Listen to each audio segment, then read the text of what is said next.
সালামু আলাইকুম রহমতুল্লাহি ওবরাকাতু। কেমন আছেন দিনী ভাইজানেরা ও দিনী বোনেরা?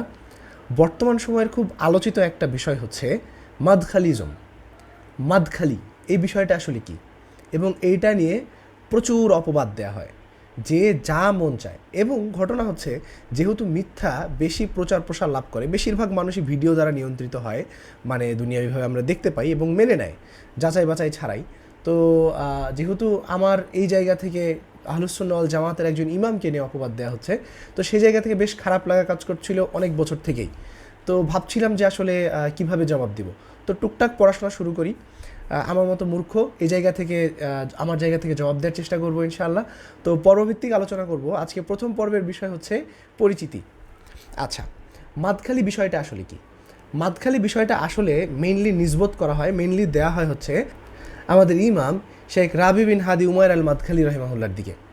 তো আমাদের শাইখের জন্ম হচ্ছে মেইনলি জাজান প্রদেশের মাদখালা গোত্র থেকে, যে গোত্র থেকে তার নামের শেষে আসলে মাদখালি আসে। যেমন আবু তাহের বর্ধমানি, তারপর ইমাম বুখারি বুখারা অঞ্চল থেকে তিনি আসছিলেন।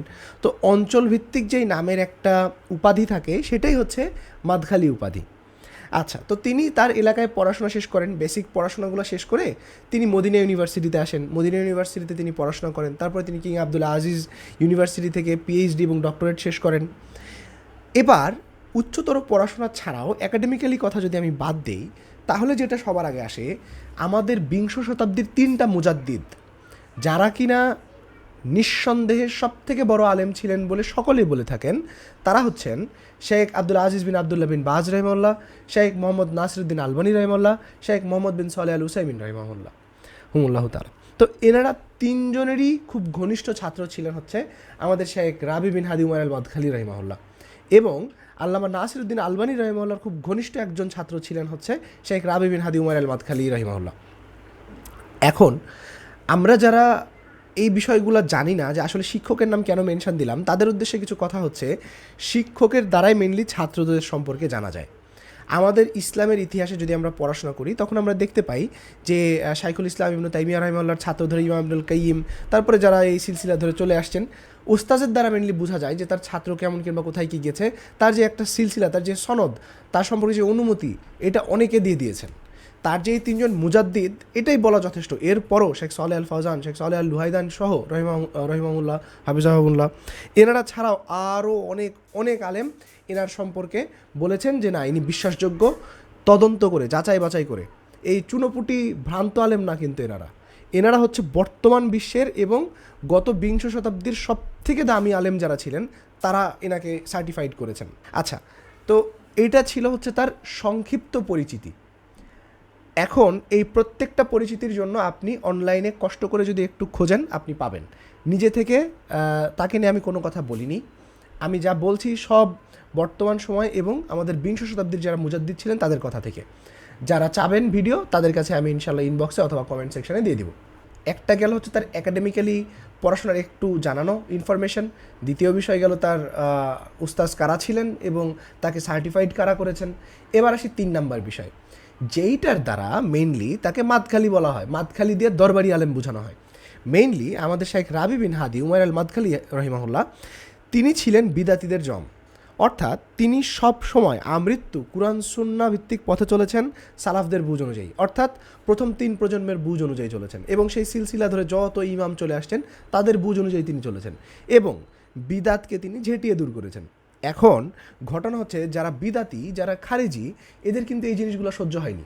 যেমন ওসমান রাদিয়াল্লাহু তাআলা আনহু, আলী রাদিয়াল্লাহু তাআলা আনহু, এর পরবর্তী সময়ে আমরা দেখে থাকি খারেজিরা যেমন বিভিন্ন সময় বিভিন্ন মানুষদেরকে ট্যাগ দিত, আলী রাদিয়াল্লাহু তাআলা আনহুকে পর্যন্ত অনেকে কাফের বলছিল, নাউজুবিল্লাহ। তো এই যে খারেজি ভ্রান্ত আকিদা ও মানহাজের মানুষদের বিপক্ষে তিনি সতর্ক করা শুরু করেছেন, তখন তো এদের গায়ে আগুন লেগে গেছে। কারণ নর্মালি মানুষজন কি চায়? নর্মালি মানুষজন চায় বিদাত, বিদাত করে আরাম পায়, কারণ শয়তান তাকে সেই দিকে উস্কানি দেয়। আমরা ইমাম ইবনুল কাইয়িম রাহিমাহুল্লাহর মাদারিজুস সালিকিন বই থেকে জানি, শয়তানের 7টা ঘাঁটি, 2 নম্বর ঘাঁটি হচ্ছে বিদাত। তো এই বিদাতের এই বিষয়টা কি হয়, যখন আপনি বিদাত করছেন, আপনি প্রবৃত্তি অনুযায়ী চলছেন, আর আমি কিংবা কেউ একজন ইমাম আপনাকে জিনিসটা শুধরিয়ে দিচ্ছে, আপনি শুধরিয়ে নিলেন, কিন্তু অনেক মানুষ আছে যারা কিনা এটা গায়ে মেখে নেয়। তো যারা খারেজি, যারা বিদাতি, যারা সবসময় শাসকের বিরুদ্ধে কিছু হইলেই উস্কানি দিয়ে বেড়ায় এবং এটাকে জিহাদ মনে করে, তাদের বিপক্ষে আহলুস সুন্নাহ ওয়াল জামাতের ইমাম, কুরআন সুন্নাহর ভিত্তিক ইমাম তিনি যে ঝান্ডা হাতে দাঁড়িয়ে গেছিলেন তিনিই হচ্ছেন আমাদের শায়েখ রাবি বিন হাদি উমাইর আল মাদখালি রহিমাহুল্লাহ। আল্লাহ তাকে ক্ষমা করুন, আমাদেরকেও ক্ষমা করুন। মাদখালি ট্যাগ দিয়ে মেইনলি বিদাতি খারেজিরা বুঝাইতে চায় যে এরা দরবারি আলেম, এরা সবসময় সরকারের কথা শোনে, ব্যাপারটা তাও না।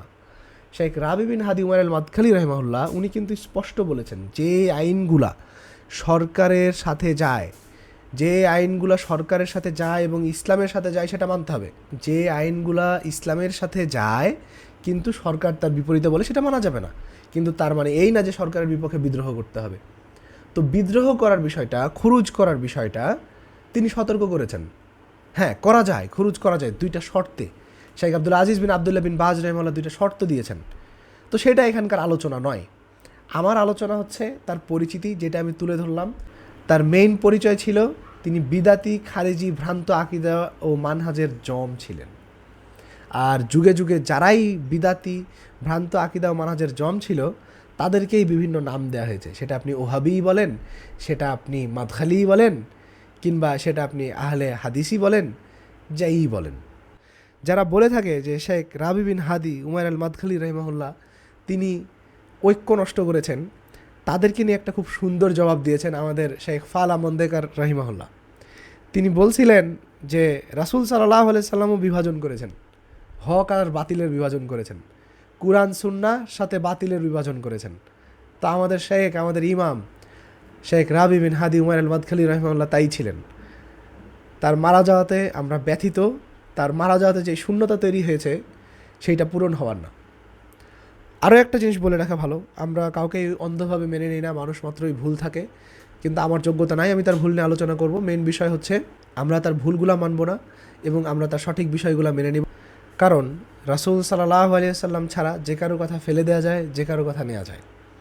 অন্ধভাবে কাউকে অনুসরণ আমরা করব না ইনশাআল্লাহ। তো এই ছিল পরিচিতি পর্ব।